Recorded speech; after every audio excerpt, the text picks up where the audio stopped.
Well, greetings and salutations, 310 tribe, and to those who may be watching this from near and far. I wanted to do a quick video on the difference between the rapture of the church and the second coming. I'm going to leave this screen up here so you guys can screenshot it, but basically go through this pretty quick and fast here. Number one, at the rapture, Jesus comes for his church. At the second coming, or the glorious appearing, Jesus comes with his church. Number two, at the rapture, Christians are caught up to meet Jesus in the air. And number two, for the second coming, at the glorious appearing, Jesus' feet touches the earth. Number three, at the rapture, Christians are taken first and unbelievers are left behind. And at the second coming, the wicked are taken first, but the righteous are left behind. At the rapture, Jesus will gather his bride, the church, unto himself in preparation of the marriage of the Lamb. And at the glorious appearing, second coming, Jesus will execute judgment on earth and establish his kingdom.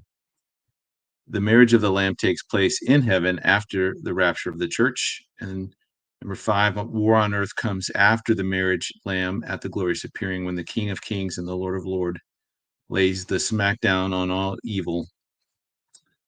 Number six, the rapture will happen in a moment, in the twinkling of an eye. And at the second coming, it'll be slow coming. It'll be something that everybody can see from around the world, as we are told there in Revelation 1:7. At the rapture, only those who are looking for him will see him. At the glorious appearing, at number seven there, every eye will see him, and those who have rejected him will wail.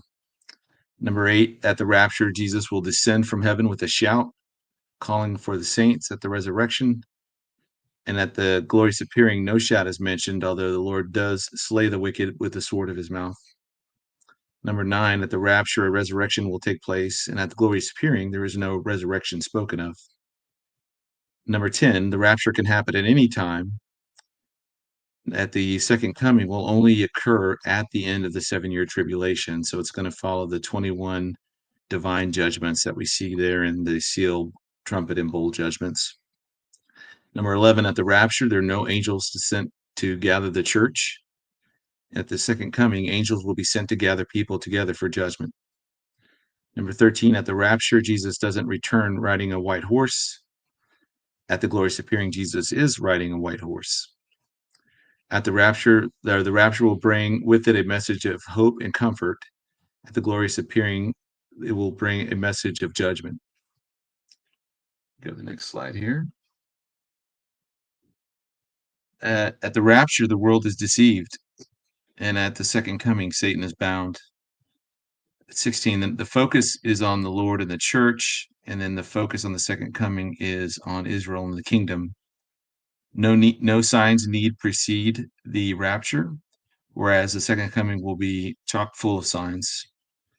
After the rapture, the tribulation begins. After the second coming, the millennial kingdom begins. At the rapture, there's the removal of believers, and in the second coming, it's the manifestation of Christ Jesus. The rapture, Jesus claims his bride. At the second coming, Jesus comes with his bride.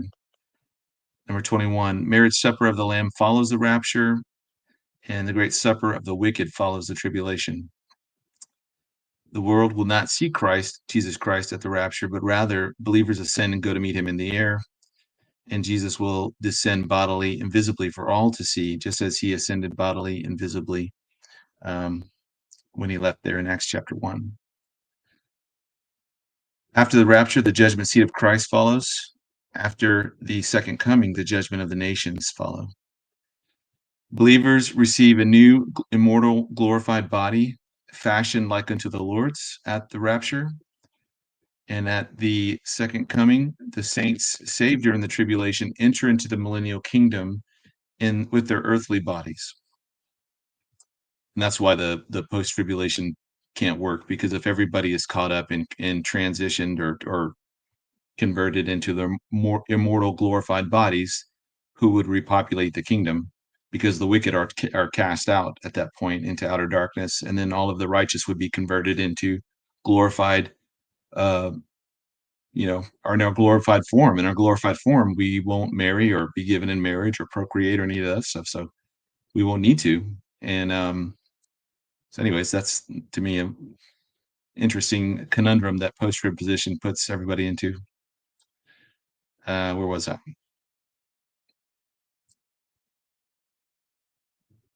Number 24 or number 25. After the rapture, the Antichrist is revealed. After the second coming, the Antichrist is defeated and cast alive into the lake of fire by him and the false prophet. Uh, Israel is persecuted during the tribulation, and this is where 2 out of 3 Jews in Israel are killed. And at the second coming, Israel's regathered. The remnant is saved. You can also see that in Zechariah 12 as well. 27. At the rapture, the world government comes forth or is brought forth. And at the second coming, the reign of Jesus Christ begins in his millennial kingdom here on the earth. And then lastly, the number 28, after the rapture, the world famine, pestilence, war, sorrow follow. And after the second coming, world peace follows as Christ establishes his kingdom here on the earth. So just a gentle reminder that things that are different are not the same, despite what skeptics might say. I'm sure people might have certain take heartache with certain of these passages. I don't understand. It's just kind of pretty point blank.